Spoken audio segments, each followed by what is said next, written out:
ลุ่มของพวกเราจะมานำเสนอโครงการชุดรับส่งสัญญาณเครือข่ายอินเทอร์เน็ตไร้สายดิฉันนางสาวอนุมาชาพ่อค้าดิฉันนางสาวยุภาพรฝอยกลางกระผมนายฤทธิชัยถาวิกุลดิฉันนางสาวอมรพันธ์ค้างกลางดิฉันนางสาวอุไรวรรณโคตนนท์ค่ะกับผมนายสราวุฒิวัชรินทร์กับผมนายธนากรศรีทองกับผมนายจงรักนาหนองตูมกับผมอภิสิทธิ์บุญเอื้อและกับผมนายกรกฎที่รักค่ะพวกเราเป็นนักศึกษาปวส2แผนกคอมพิวเตอร์ธุรกิจวิทยาลัยเทคโนโลยีพลพิสัย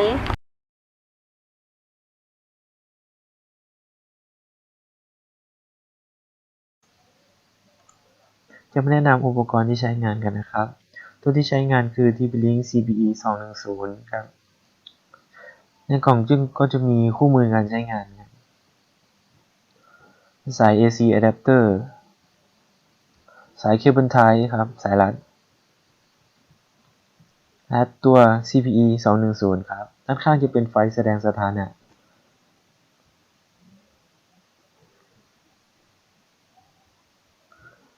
ใต้ฝาจะประกอบไปด้วยสายดินครับและช่อง LAN 0เชื่อมต่อ PoE ครับช่อง LAN 1ใช้พ่วงขยายสัญญาณตัว PoE เป็นตัวแปลงสัญญาณอินเทอร์เน็ตครับเสียบจากเซิร์ฟเวอร์เข้าตัว CPE ครับ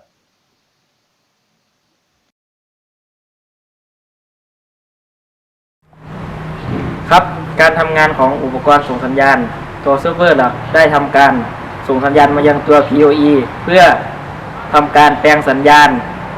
มายังตัว CPE แล้วทำการส่งมายังตัวรับสัญญาณครับผมครับส่วนของตัวรับสัญญาณนะครับเมื่อตัวรับสัญญาณได้รับสัญญาณจากตัวส่งตัวรับสัญญาณก็ได้ส่งไปยังตัว PoE เพื่อให้ตัว PoE แปลสัญญาณเป็นสัญญาณอินเทอร์เน็ตเพื่อให้ใช้งานได้ครับ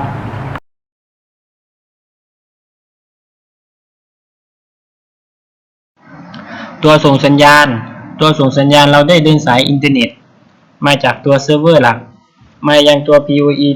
ที่อยู่ห้อง B104 แล้วเดินสายต่อจากตัว PoE ไปยังตัว CPE ซึ่งเป็นตัวส่งสัญญาณอินเทอร์เน็ตตัวรับสัญญาณเราได้เดินสายอินเทอร์เน็ตจากตัว CPE ตัวรับตามผนังของอาคารมายังห้องสมุดแล้วเดินสายจากฝ้าเพดานลงมายังตัว PoE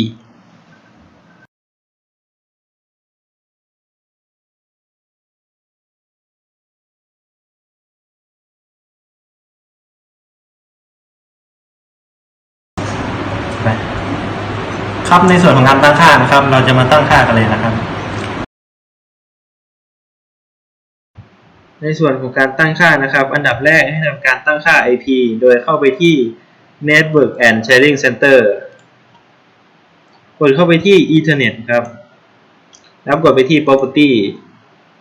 แล้วเข้าไปที่ Internet Protocol Version 4แล้วกด Property อีกทีทำการตั้งค่า IP ครับ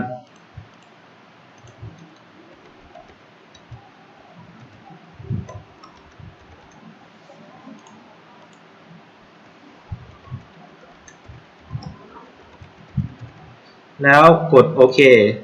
หลังจากนั้นกดออกเข้าไปที่เบราว์เซอร์แล้วกดไปที่ IP เครื่องของ CPE ครับ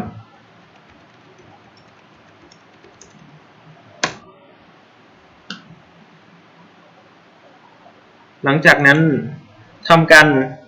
ล็อกอินโดยใช้ username password ของโรงงานแล้วกดไปที่เลือกขอบเขตครับเลือกเป็น Thailand อันนี้เป็นภาษาอังกฤษ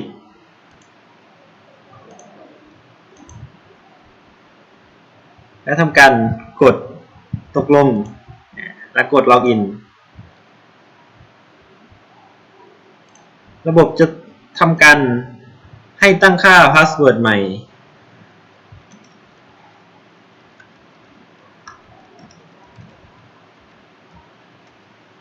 หลังจากนั้นกด Finish เข้าไปที่หน้า Network แล้วทำการตั้งค่า IP ใหม่ครับ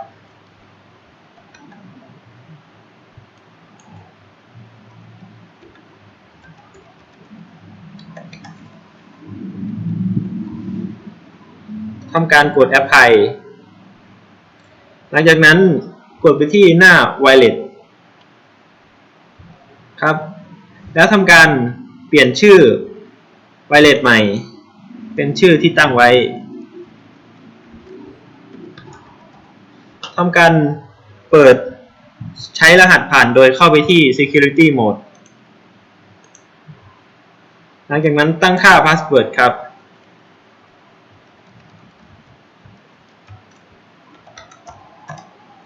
ดังนั้นกด Apply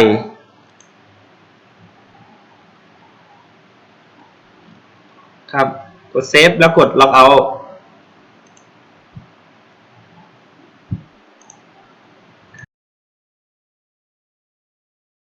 ส่วนของตัว Client นะครับเราก็จะไปตั้งค่า IP address เหมือนเดิมโดยเข้าไปที่ Network and Sharing Center เข้าไปที่ Ethernet แล้วกดไปที่ Property แล้วเข้าไปที่ Internet Protocol version 4 ครับแล้วกด Property อีกทีทำการตั้งค่า IP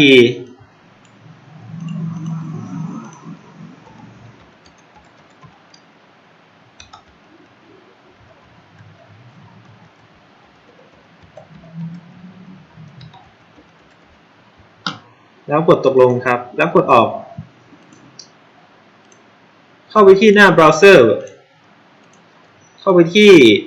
IP address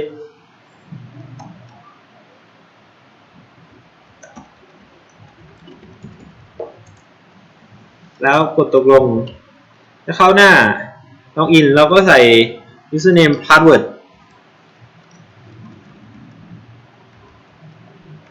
แล้วกด Login ครับ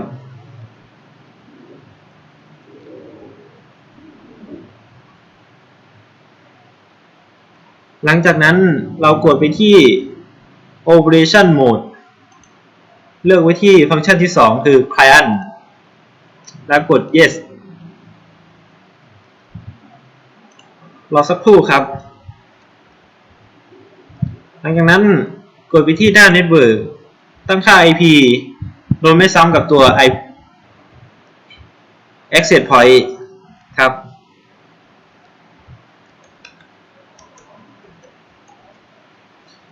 แล้วกด Apply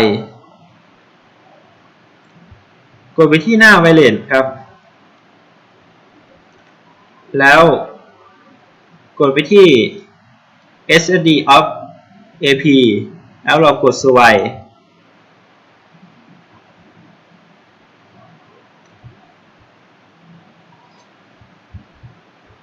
ทำการเลือก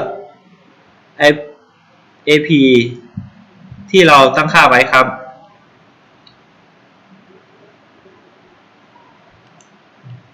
เรากดล็อก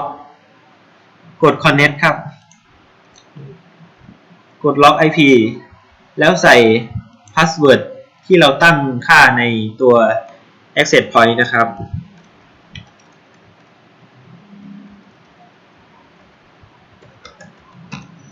หลังจากนั้นกด Apply แล้วทำการกด Logout แล้วก็เข้าไปที่หน้า Internet Protocol version 4 ครั้งครับ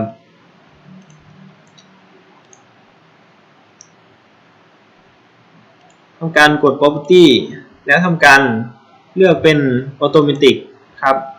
หลังจากนั้นกดโอเคแล้วกดออกได้เลยเราจะมาทดสอบการใช้งานอินเทอร์เน็ตของชิ้นงานของเรานะครับ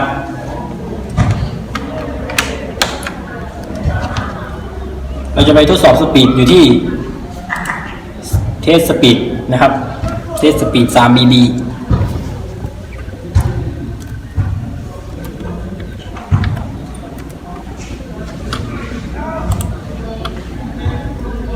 เราก็กด Start เพื่อเทสสปีดได้เลยครับ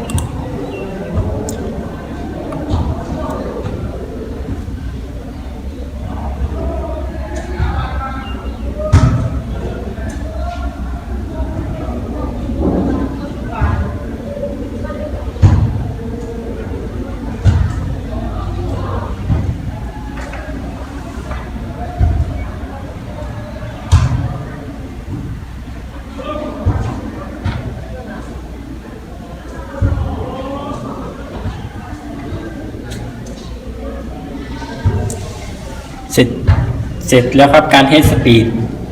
การดาวน์โหลดอยู่ที่ 83.5 เมกะบิตการอัพโหลดอยู่ที่ 61.1 เมกะบิตครับสรุปได้ว่าการใช้งานอินเทอร์เน็ตใช้งานได้ตามปกติครับ ค่ะ กลุ่มของพวกเราขอจบการนำเสนอโครงการเพียงเท่านี้